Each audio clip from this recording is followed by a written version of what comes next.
Hari terakhir kegiatan orientasi DPRD Lampung Tengah periode 2024-2029 bertempat di Hotel Emersia Bandar Lampung. Pada hari keempat ini disampaikan materi kode etik dan tata beracara Badan Kehormatan. Dan diselenggarakan tes bagi para anggota DPRD Lampung Tengah terkait materi-materi yang telah disampaikan mulai pada tanggal 9 September sampai dengan 12 September 2024. Tes dilaksanakan dengan tujuan mengetahui sejauh mana para anggota DPRD Lampung Tengah memahami apa yang telah disampaikan pemateri pada orientasi DPRD Lampung Tengah periode 2024-2029 ini. Acara penutupan ini menandai berakhirnya seluruh rangkaian orientasi yang diharapkan dapat memperkuat peran DPRD dalam penyelenggaraan pemerintahan daerah dan meningkatkan pelayanan publik bagi masyarakat Lampung Tengah.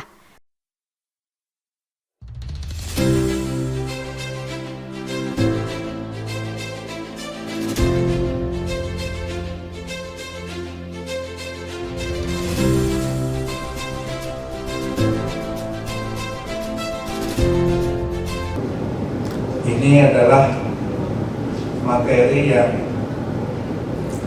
harus kami sampaikan kepada seluruh dewan di Kabupaten Kota se-Indonesia. Sama Bapak Ibu, materinya sama, diformat oleh Kemendagri. Kami pun sebagai fasilitator tidak diizinkan untuk membuat diskusi bahkan isinya melebar yang nantinya malah tidak sesuai dengan ketentuan peraturan perundang-undangan. Saya hanya menyampaikan yang sudah dibuat oleh Kemendagri sebagaimana yang telah Bapak Ibu tampil di videotron ini, nanti bisa dibaca, dipelajari, dan juga mudah-mudahan materi ini sudah dibuat, diduplikasi, barangkali sudah di print out sama Pak Sekwan ya? Pak Isa, belum di print belum? Materi belum di print, belum di program. Sudah ya? Ya. Kalau sudah, barangkali sudah dikemas-kemas, sudah pulang hari ini.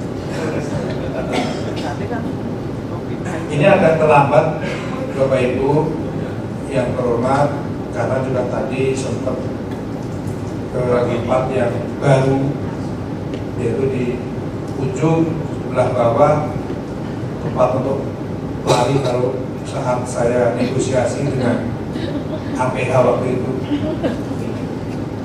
Gampang larinya langsung naik mobil. Saya pernah pada saat itu, pada saat masih di Lampung Timur, saya keluar keuangan, banyak problem yang harus diselesaikan. Itu saya pernah di sana bersama dengan Pak Isa dari Lampung Timur. Tadi Pak Isa ini alumni Lampung Timur, sekarang menjadi DPRD Lampung Tengah, luar biasa. Selamat Pak Isa ya. Kemudian Bapak Ibu, waktu mungkin tidak bisa kita perpanjang karena ini adalah waktunya terbatas. Di agenda saya jam 7.30 sampai jam 9.30, dan jam 10 saya sudah ada agenda di kantor gubernur untuk menjalankan tugas sehari-hari. Tapi ini juga sudah disampaikan, barangkali nanti kalau selintas hanya saya sampaikan, Bapak Ibu tolong dipelajari lebih baik dan lebih bagus. Tadi juga disampaikan oleh si Nia ini adalah orang baru, ini saya bilang istri. Tadi kaget Pak Sukarman, ada ibu dua juga kaget, loh masih muda. Saya bilang ini istri orang, bukan istri saya. Hanya saya kenalkan, Pak ini istri orang, kok masih muda. Saya tadi terus tadi itu, ya tidak. Jadi ya Pak, saya suka berdiri karena masih muda Pak. Ya tidak. Ini ada di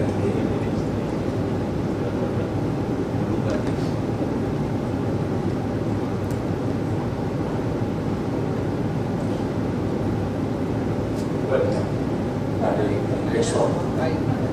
Memang sudah. Kalau memang saya selain sebagai PNS, saya masih aktif Pak di PNS. Kalau 60, usia saya sekarang 56 dan masih 4 tahun lagi yang mendaftar sebagai ini yang kedua, ketiga, 20. Saya kan lama. Terus,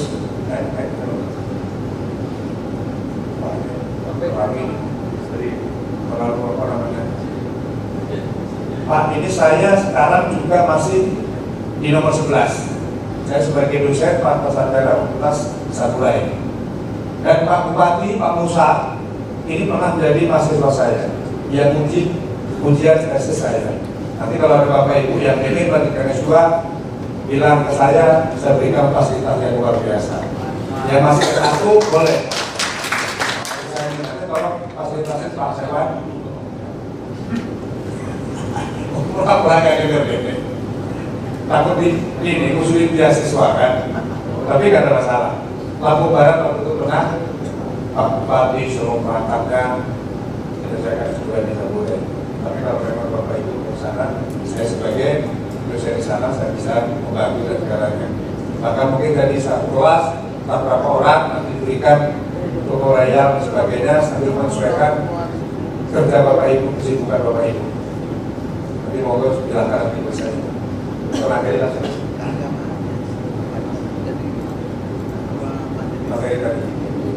Ya. Pada saat hari ini adalah kode etik dan tata beracara badan kehormatan. Ini mungkin adalah materi yang terakhir. Nanti yang terakhir postes hasil Bapak Ibu kesempatan materi dari materi pada postes. Nah, saya berharap juga dalam pengisian postes itu identitas Bapak Ibu jangan salah. Kalau salah otomatis nggak lulus. Kalau nggak lulus saya bilang ini korbannya banyak. Bapak Ibu tidak bisa mengikuti pendalaman tugas selanjutnya. Kalau tidak bisa mendapatkan tugas selanjutnya dalam PAD Bapak Ibu turun. Kalau yang baru masih bingung PAD itu apa. Kalau yang sudah 2-3 periode udah aman. PAD itu kan pendapatan masih dewan. Jadi kurang karena tunjangan-tunjangan nggak dapat. Tapi tidak bisa mengikuti pendalaman tugas. Ini isinya Bapak Ibu luar biasa. Kode etik ini adalah dibuat, ditetapkan oleh Dewan yang terhormat, dijalankan oleh Dewan yang terhormat. Nanti ada evaluasinya, dievaluasi oleh siapa? Oleh BK, Badan Kehormatan. Jadi kita lihat nanti dasar hukumnya ini undang-undang 1 tentang pemerintah daerah, 2 PP tentang pedoman peraturan daerah, peraturan DPRD tentang tertib untuk kabupaten dan provinsi sama, PP-nya berlaku Dewan Provinsi dan Kabupaten Kota. Kemudian landasan pertimbangan dan sebagainya, landasan filosofis adalah pertimbangan atau alasan yang menggambarkan bahwa peraturan yang ditentu mempertimbangkan pandangan hidup, kesadaran, dan cita-cita yang berlandaskan pada Pancasila dan Undang-Undang Dasar 45. Ini tetap lari ke sana. Kita tidak boleh mengabaikan dan tidak boleh melanggar Pancasila dan Undang-Undang Dasar 45. Kemudian landasan sosiologis, landasan sosial masyarakat kita adalah ke karya dewan. Itu ada undang-undangnya sendiri, adalah PP 94 tahun 2021 tentang disiplin PNS. Itu sudah jelas ininya, aturan sanksi dan sebagainya. Makanya harus kita bilangkan bahwa kode etik ini dibuat, disahkan oleh DPRD dan semoga menjadi pedoman dalam bekerja sehingga tidak kita melupakan, bahkan tidak menyalahi karena nanti ada pengawasnya. Itu adalah BK. Kalau Bapak Ibu melanggar kode etik, yang bisa mengawasi adalah BK. BK itu siapa? Ini Bapak Ibu juga, anggota dewan. Tapi ada oposisi asalnya dari mana? Nah, ini juga lebih harus cermat. Jangan sampai saya bilang di mana-mana, jangan sampai membuat kode etik tapi menjebak diri sendiri. Ini adalah aturan kita sendiri, kita jalankan sendiri, tidak boleh jebakan. Apakah bisa? Bisa. Kalau kita tidak cermat. Tapi nanti itulah kita dalam pelaksanaan, mungkin dalam penyusunan Bapak Ibu boleh berdiskusi sehebat-hebatnya asal tidak melanggar ketentuan di atasnya. Kemudian pengertian kode etik ya diartikan sebagai tanda atau etos atau kinerja yang berarti cara hidup ataupun watak, perilaku, ketentuan dan sebagainya oleh dewan. Kemudian kode etik diartikan sebagai norma hidup, norma perilaku, norma bekerja dan sebagainya, dan asas yang diterima oleh kelompok tertentu sebagai landasan tindakan. Kelompok tertentu siapa? Bapak Ibu anggota dewan yang terhormat. Kode etik hanya berlaku untuk dewan. Kemudian tujuan kode etik DPRD menjaga citra baik tentunya. Jangan muncul cita-cita yang tidak baik, yang lebih menuju ke profesional. Bapak Ibu, kalau profesional itu walaupun sedikit tapi nilainya tinggi, nilainya lebih besar kalau profesional.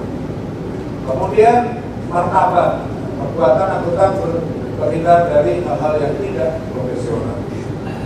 Kemudian kehormatan, lebih berhati-hati dalam bertindak. Orang menjadi terhormat dan sebagainya juga karena perilaku kita.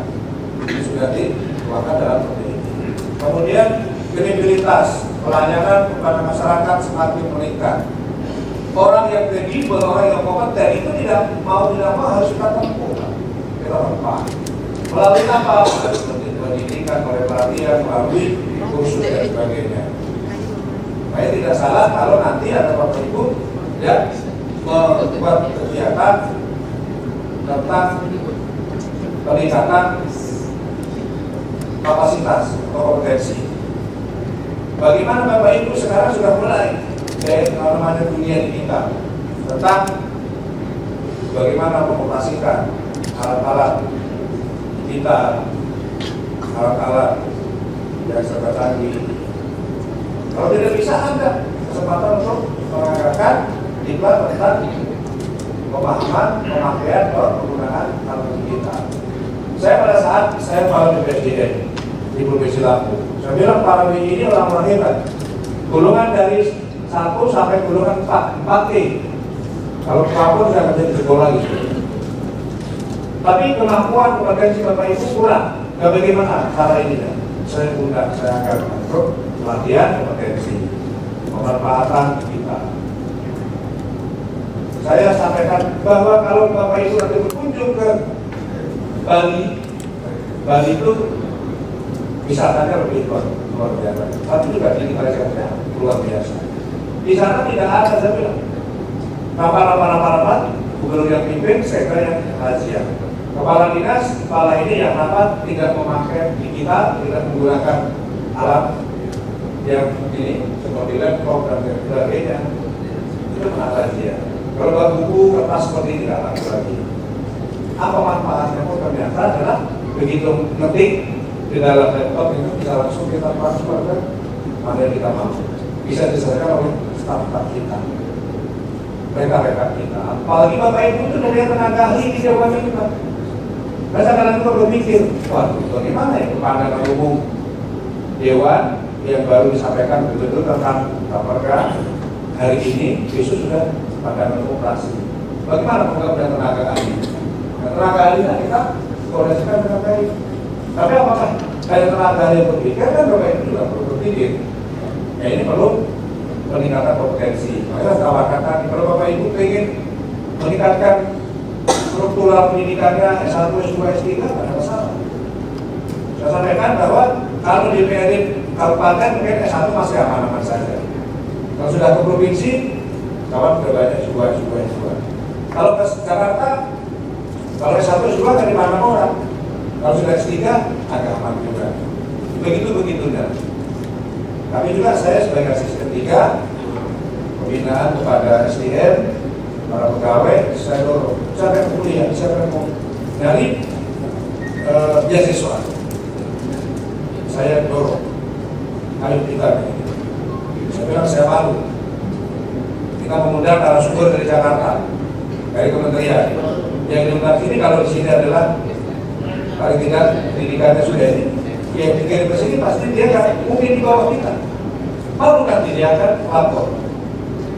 Coba lihat saja kawan-kawan di Pemprov itu, kalau orang di kementerian sudah direktur itu baru S3. Kalau kita masih jomblo di S1 juga kan, kita juga berkompetensinya tidak terlalu bagus lah. Jadi seperti itulah. Kalau itu bisa kita meningkatkan integritas kita, kompetensi kita. Kemudian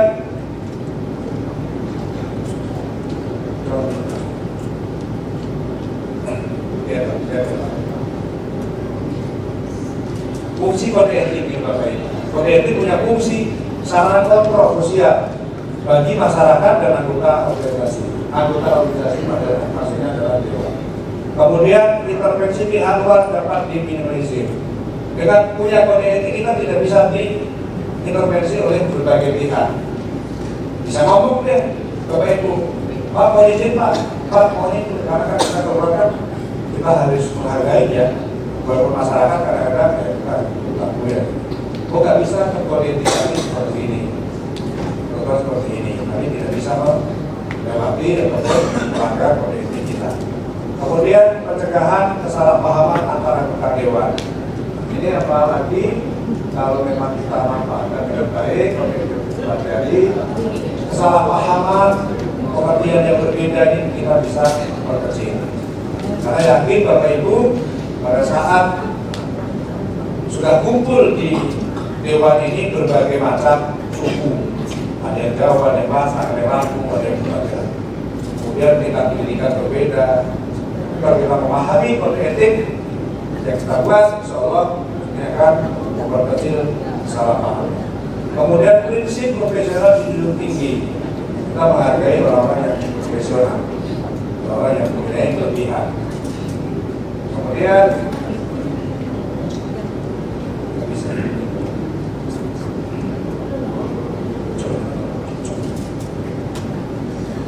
asas kode etik, Bapak Ibu.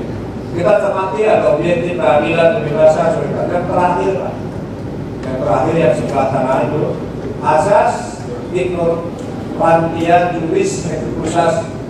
Ini mempunyai arti yang sangat kadang-kadang kita tidak terjangkau.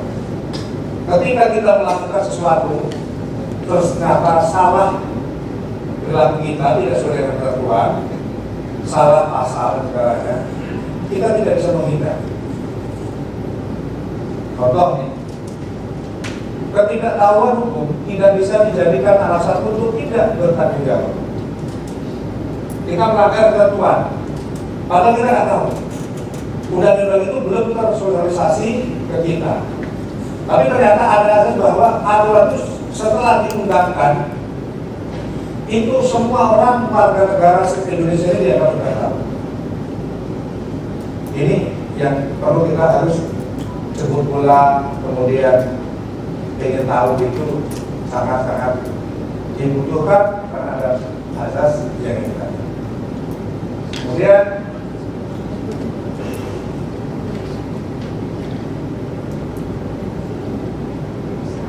ruang lingkup kode etik ada muatannya lebih luas dan lebih rinci dari PP nomor 12, tapi tidak boleh bertentangan, boleh memperjelas dan sebagainya. Kemudian isi tidak boleh sekedar memindahkan isi undang-undang, dan jumlah saja memindahkan juga tidak diizinkan terlalu seperti itu. Ada kodifikasi. Kemudian memuat hal-hal yang dilarang. Yang dilarang anggota dewan itu sebisa mungkin dimuat dalam kode etik. Kewajiban juga demikian. Sehingga perlu bahkan mungkin dari buku satu. Apabila Bapak Ibu belum hafal, bawa buku satu kecil tentang kode etik.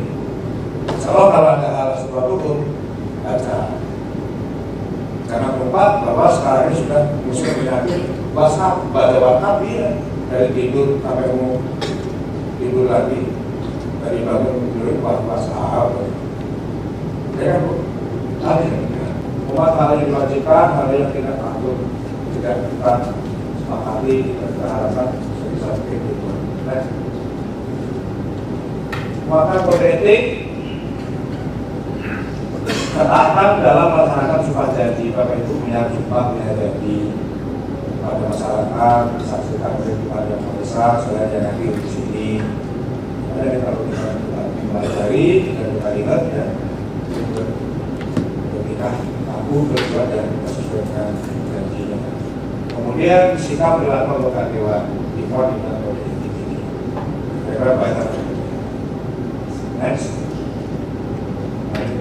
Nah, ini penyusunan kode etik. Ini nanti Bapak Ibu baca dalam hal penyusunan kode etik. Apalagi kalau sudah ada yang senior, yang 2001, 2023, barangkali 2005 masih terus, ini sudah hafal nih. Tapi belum tentu juga hafal kok enggak, karena mungkin selama ini tidak dibaca. Ada kemungkinan pasti ada. Walaupun yang sudah 2-3 kali kan gitu kan, saking mungkin ada itu aja. Tapi ternyata belum dibaca. Next. Nanti lanjut tadi penyusunan tadi ada banyak pada kalau paling tidak lihat kode etik yang lama dibaca lagi, tapi harus diperbaharui. Terus satu periode diperbaharui, karena kan kalau enggak nanti jadi masalah. Kemudian tata beracara badan kehormatan. Ini ada badan kehormatan. Nanti ini ya mengevaluasi dan segalanya. Badan kehormatan itu apa? Badan kehormatan adalah bertugas untuk menegakkan tata tertib dan kode etik DPRD dengan didukung oleh sekretariat dan dapat dibantu oleh tenaga ahli atau pakar. Bisa dibantu tenaga ahli. Tenaga ahli silakan dicari benar-benar ahli, bukan hanya sekedar menghimpun, mengajar rekan-rekan seperjuangan yang tidak punya keahlian. Bisa saja. Tapi kalau benar-benar yang Bapak Ibu ini adalah tenaga ahli di bidang itu, kita ngomong sebentar saja, sedikit saja sudah diterjemahkan oleh yang punya keahlian tadi. Kemudian pimpinan tidak boleh merangkap pimpinan pada alasan evaluasi dari KPK. Dalam pokoknya aman gitu loh. 50 masuk 50, keluar juga 50. Ini harapan kita bersama. Dan juga kadang-kadang di BPSDM mungkin selalu mampu juga kan melaporkan terus apa. Sementara Lampung sudah mulai ini percaya. Kemudian jumlah pegawai ini, kemudian jumlah ini kalau di 50 itu kalau 35 sampai 350 ada 5 orang. Ini dari fraksi Pak. Next. Anggota dipilih atau usul masing-masing fraksi. Jadi sebelum fraksi dulu. Sekarang kan belum ada fraksi tuh. Baru pemilihan ketua dan wakil ketua sementara. Yang definitif apakah yang sementara bisa definitif? Nah, saya tidak terlalu memahami, silakan pilih proses. Tapi setelah ada fraksi baru dilakukan pemilihan. Jika baru usulkan, dalam rapat paripurna, mulailah paripurna. Kemudian pimpinan terdiri dari 1 ketua dan 1 wakil. Tidak lain anggota. Masa keanggotaan minimal 2 tahun 6 bulan. Kalau belum 2 tahun 6 bulan jangan diskusi, jangan ingin ganti. Walaupun pilihan tadi termasuk orang yang terpilih itu mempunyai kelebihan. Akhirnya satu. Setiap dikit-dikit perilaku dewan dievaluasi. Oh ternyata salah politik ini setiap tidak boleh. Kalau orang pintar kan biasanya lebih ini Pak, lebih kreatif gitu kan. Oh itu salah. Oh ternyata Pak Ustadz ini nggak boleh pakai baju ini, celana ini. Kita koreksi juga saya. Oh, bisa pakai jeans, saya punya jeans yang kan pakai jeans, apa tidak? Gitu kan. Ini kalau orang kita yang dipilih itu terlalu pintar aja. Tapi pintar artinya memilih kita lebih baik. Next. Terus tugas dan fungsi ya, tugas dan fungsi dewan tadi. Memantau dan mengevaluasi disiplin dan kepatuhan anggota DPRD. Kepatuhan dan segalanya ini adalah sesuai dengan kode etik tadi Pak. Nanti dasarnya disiplin. Pada titik dugaan pelanggaran sumpah janji dan kode etik. Ada nggak sumpahnya begini, dan begini, begini, dilanggar oleh Bapak Ibu anggota Dewan. Ini tugas desa. Kemudian melakukan penyelidikan, verifikasi dan klarifikasi atas pengaduan dan pelaporan anggota Dewan. Ini ada kemungkinan Bapak Ibu anggota Dewan diadukan orang masyarakat atau anggota Dewan yang lain atau pimpinan. Minta dievaluasi oleh BK. Kalau BK tidak tahu, tidak ngerti tentang tugas pokok fungsinya, berarti kan tidak jalan. Saya baru jelaskan ini. Ada kemungkinan BK buat kegiatan apa beliau, atau khusus atau diklat atau pendalaman tentang tugas pokok fungsi ini. Jangan sampai kita nggak ada ini, ada anggaran. Supaya kalau dia diklat kan kita akan lepas juga, tidak mengawasinya kira-kira gitu. Tapi ada hal yang kurang ini lah.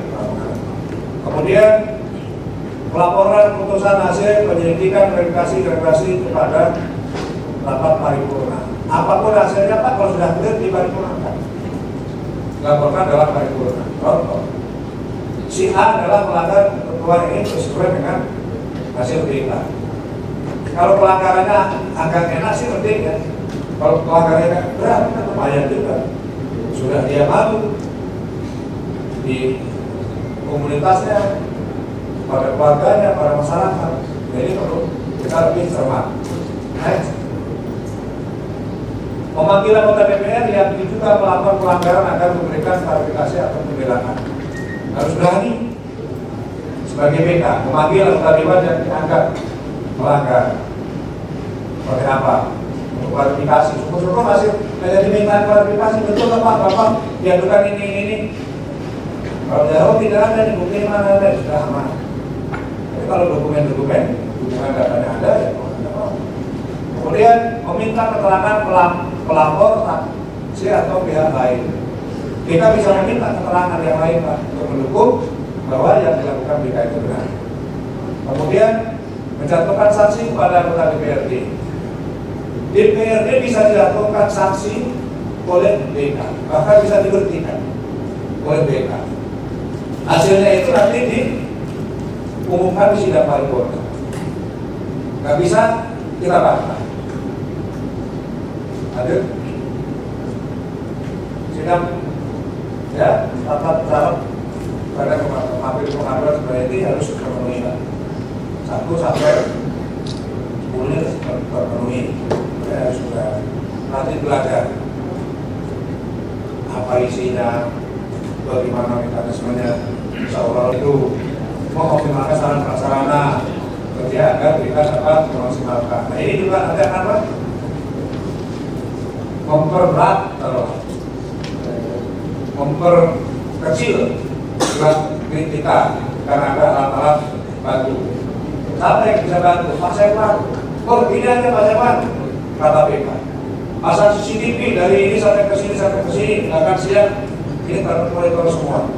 Oh ternyata hari kerja nggak masuk dari jam 8 sampai jam ini kosong. Kemudian berbagai gerak digital CCTV disediakan oleh Dewan, oleh Sekwan juga sebagai alat bantu. Kemudian kita mendapat bantuan dari Sekretariat DPR dalam pengumpulan absen. Ini nggak tahu ini ada absen nggak Dewan? Ada nggak di kantor absen? Setahu saya nggak ada. Karena fleksibel sekali Bapak Ibu Dewan. Saya rasa di kabupaten, di provinsi itu masih 1-2. Pak, paripurna jam 10.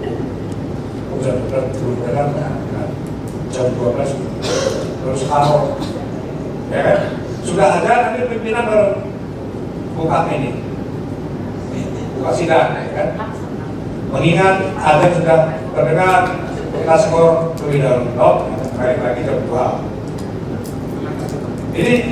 Ini yang saya ini masalah alami di Lampung Timur juga begitu dulu di provinsi seperti itu, tapi saya yakin kalau Lampung Tengah seperti pas pelatihan apa diatur, kan?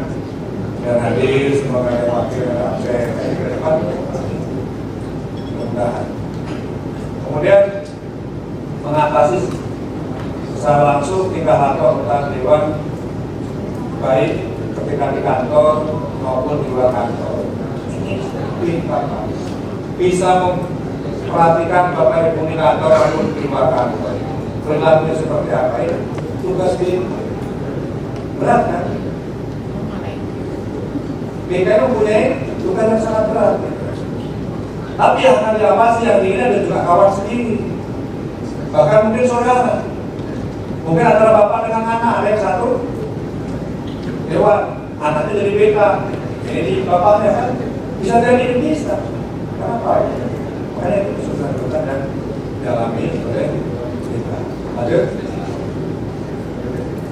Hambatan karena tata beratara. Badan kehormatan memiliki aturan main atau pedoman tata beratara dalam berbeda terikat oleh tata beratara. Kemudian pengaduan yang masuk ke BK tanpa adanya identitas dari pengadu bagian sebagainya. Pedoman tata beratara BK ada yang ada dinilai belum jelas karena terkadang aturan tersebut malah membuat kompatibilitas dalam tugasnya. Nah ini kira-kira hambatan-hambatan sebagainya ini kita bisa lihat, kita bisa sama-sama pahami. Ternyata kita ini bukan yang tidak mempunyai kompetensi, tapi mempunyai kompetensi yang terlalu tinggi, nanti dia saklek kan menjadi kendala yang ada. Perlu kita saling mengerti sehingga oke lah kita berbuat berperilaku sesuai dengan tata tertib saja dengan ini supaya enak baik. Akhir kita ambil keputusan badan kehormatan. Ini perlu yang melanggar anggota yang pernah memberikan sanksi aturan mengulangi kembali dengan jadi yang mengulang-ulang itu jadi perhatian yang khusus. Perlu yang melanggar diberikan sanksi itu pasti karena ini seperti itu.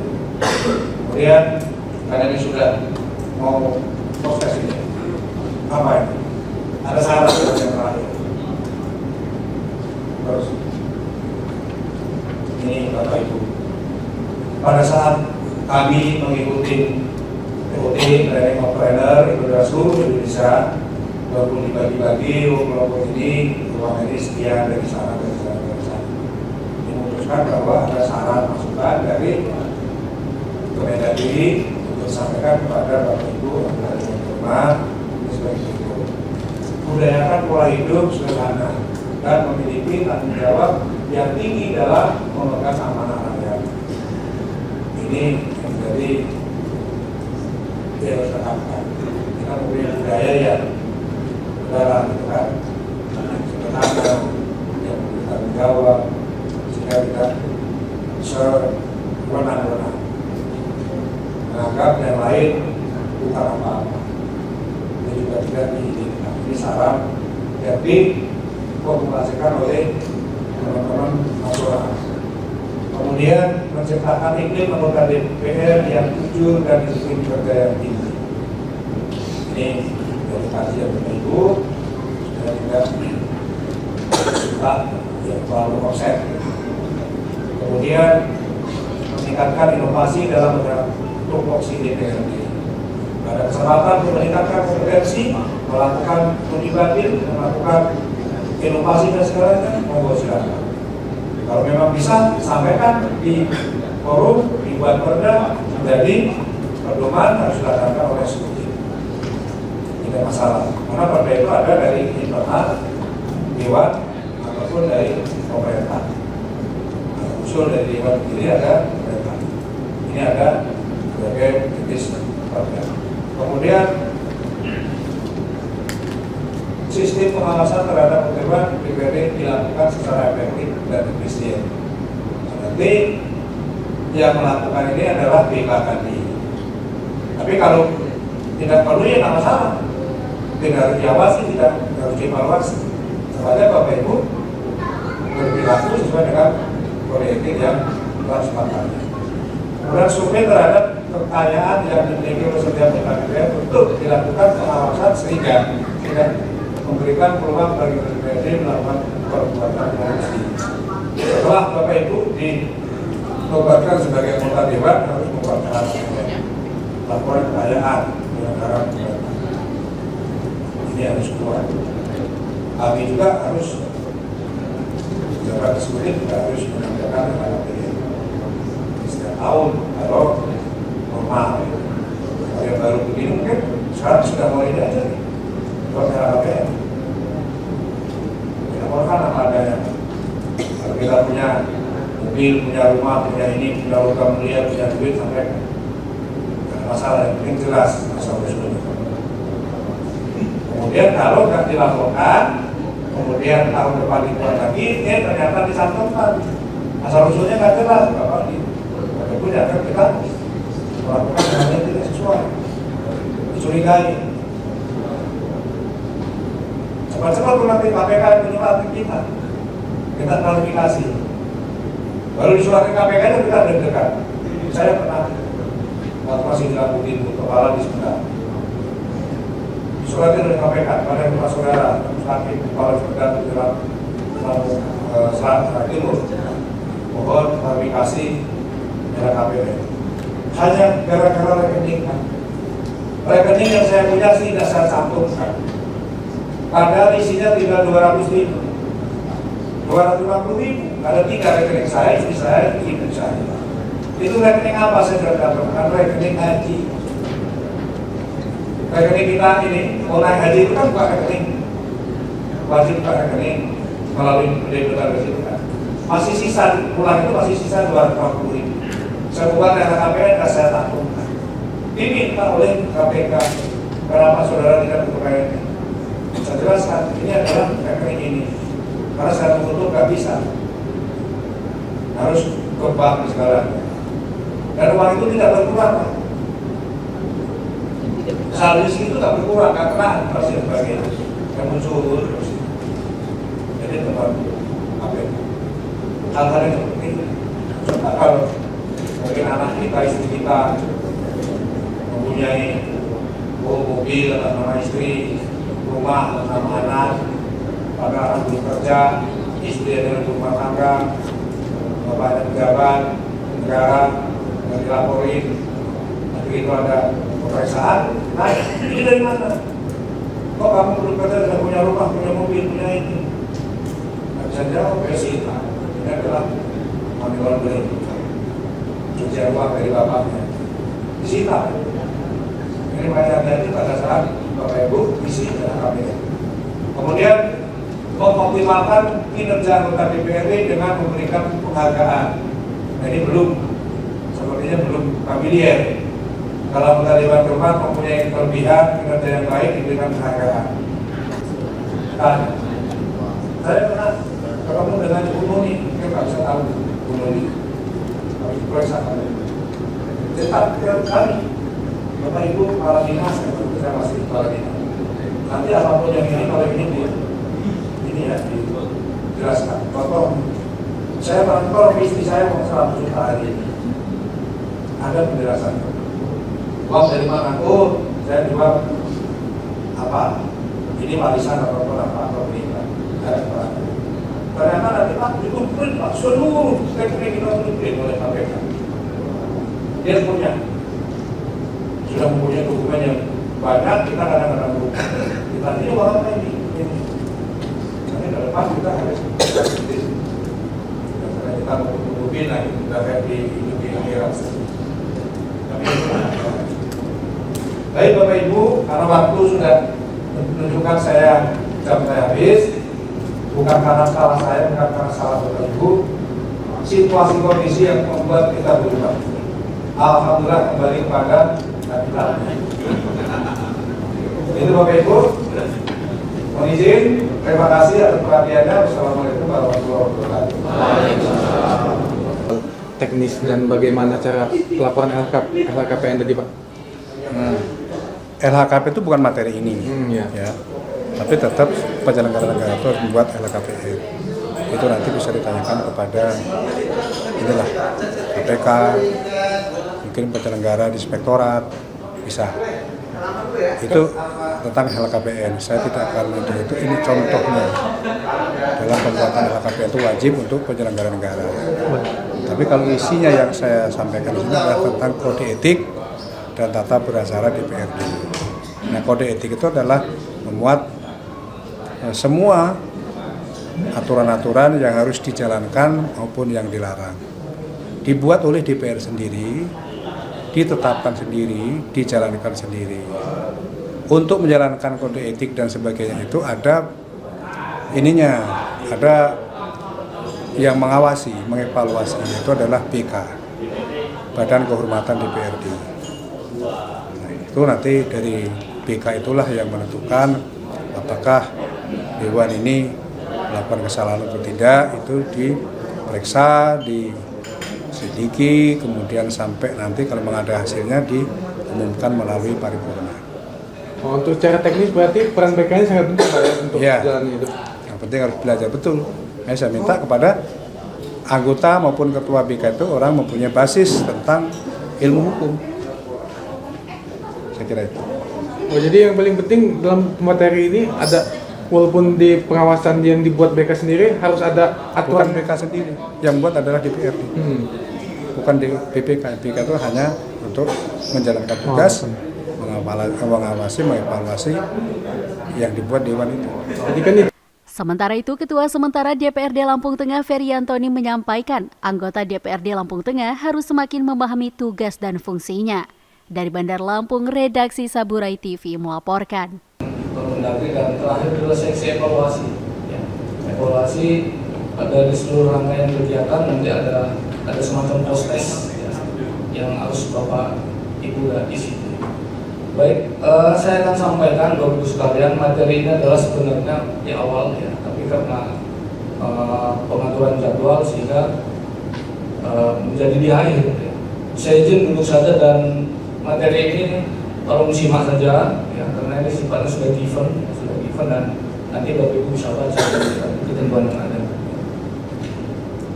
Judul materi ini adalah Permendagri Nomor 6 Tahun 2024 tentang orientasi dan pendalaman tugas DPRD. Ini kebijakan yang diambil dalam rangka orientasi ini.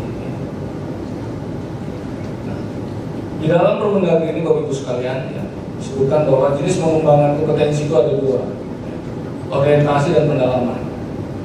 Mungkin di awal tempoh disambutkan sudah disebutkan bahwa ada dua kompetensi yang dikembangkan.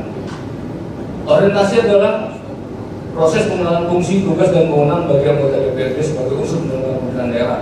Nah, Bapak Ibu sudah terima, saya kira ya, dari beberapa materi yang lalu, ya, saya kira inilah menjadi bekal Bapak Ibu sekalian. Nah, orientasi ini tertuang dalam pasal 1 ayat 1 di Permendagri Nomor 6 Tahun 2024. Nah, isinya ini, ya, jadi ada pasal 1 ayat 1 itu tentang ketentuan umum yang memaknai tentang arti daripada orientasi itu.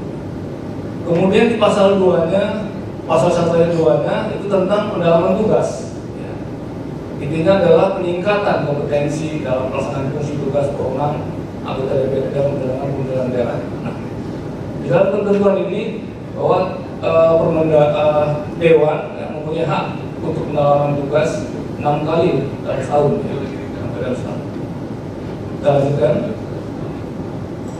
Nah, tujuan orientasi Bapak Ibu sekalian sesuai dengan pasal 3 di Permendagri ini, yang pertama adalah memahami ruang lingkup tugas wewenang DPRD provinsi dan DPRD kabupaten kota, meningkatkan wawasan kebangsaan, kemudian meningkatkan integritas dan moralitas dalam mengimplementasikan kode etik untuk menjaga martabat, kehormatan dan kredibilitas DPRD provinsi maupun kabupaten kota.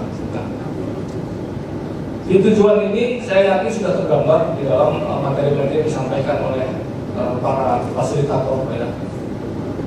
Wawasan kebangsaan sudah Bapak terima ya. Kemudian terkait dengan integritas, moralitas ya, ada materi tentang anti korupsi dan sebagainya sudah disampaikan. Itu pula dengan tugas fungsi dan wewenang sudah disampaikan. Saya lanjutkan saja. Nah, rumpun materi orientasi ya, ini sudah Bapak Ibu terima ya, mulai dari wawasan kebangsaan, sistem pemerintahan di Indonesia yang tempoh hari saya sampaikan langsung, kemudian penguatan dan penegakan peraturan perundang-undangan sampai kepada hak dan kewajiban anggota DPRD. Nah, ini sudah Bapak terima. Dan tadi terakhir Pak Senin Mustaqim materi tentang kode etik.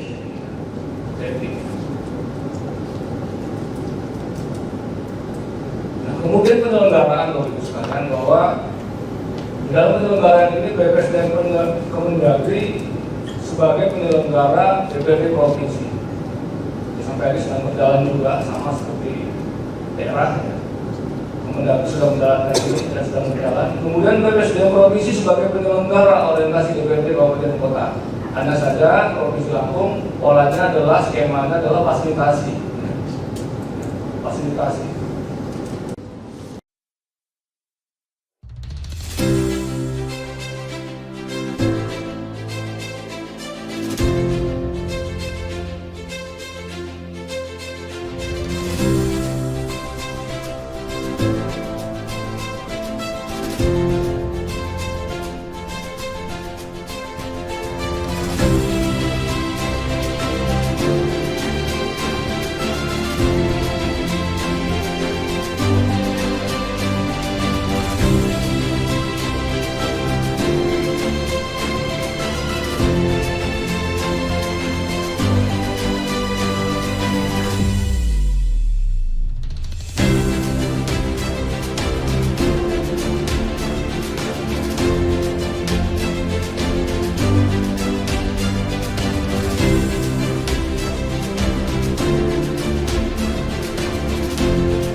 Untuk prestasinya apa saja Pak yang diuji ke para anggota Dewan ini Pak?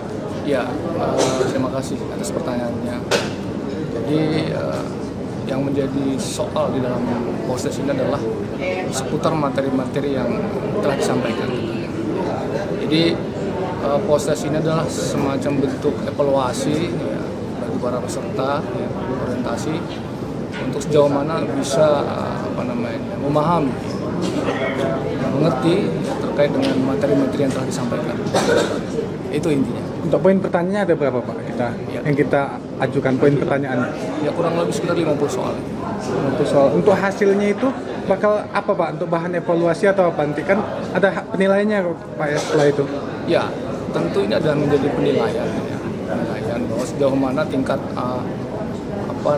kemampuan daripada peserta untuk bisa memahami terhadap materi-materi ya. Kemudian tentunya ini juga nanti akan menjadi modal ya, untuk para peserta untuk kedepannya bahwa mereka harus memahami tentang tugas pokok dan fungsi wewenangnya. Jadi ini adalah satu pengukuran sejauh mana peserta ini memahami tentang tugas-tugas itu. Untuk poin-poin nilai ya Pak, apa ada kriteria khusus nggak? Semuanya 70 baik atau gimana Pak untuk indikator penilaiannya Pak? Ya, itu nanti ada tim akan menilai. Ya, tentunya ada range atau ada semacam tingkatan. Tapi harapannya kita bahwa semua peserta bisa menjawab. Dan saya yakin apa yang disampaikan oleh pemateri fasilitator itu saya kira disampaikan secara jelas dan lugas.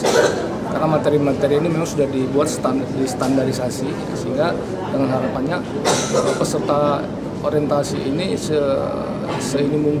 semudah mungkin untuk bisa memahami.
Alhamdulillah hari ini DPD Lampung Tengah telah selesai melaksanakan orientasi DPD Lampung Tengah periode 2029 yang dilaksanakan dari tanggal 9 dan ini ditutup tanggal 12 September 2024. Alhamdulillah 50 orang bisa melaksanakan dengan baik, mengikuti prosesnya dari awal sampai dengan penutupan ini, dapat post-test dan mudah-mudahan ilmu yang didapat, yang disampaikan oleh para fasilitator dari BPSDM Provinsi bisa menambah hasanah pengetahuan dan kawan-kawan semua 50 orang ini bisa tahu tentang fungsi, tugas, dan pokoknya sebagai anggota DPD Lampung Tengah ke depan.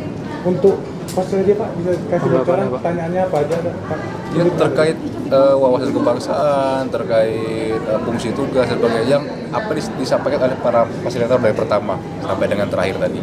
Untuk penerapan Permendagri nomor 6 di materi terakhir ini tadi apa aja? Tentang ini ya, tentang kode etik dia. Ya tentu kita akan sesuaikan dengan aturan.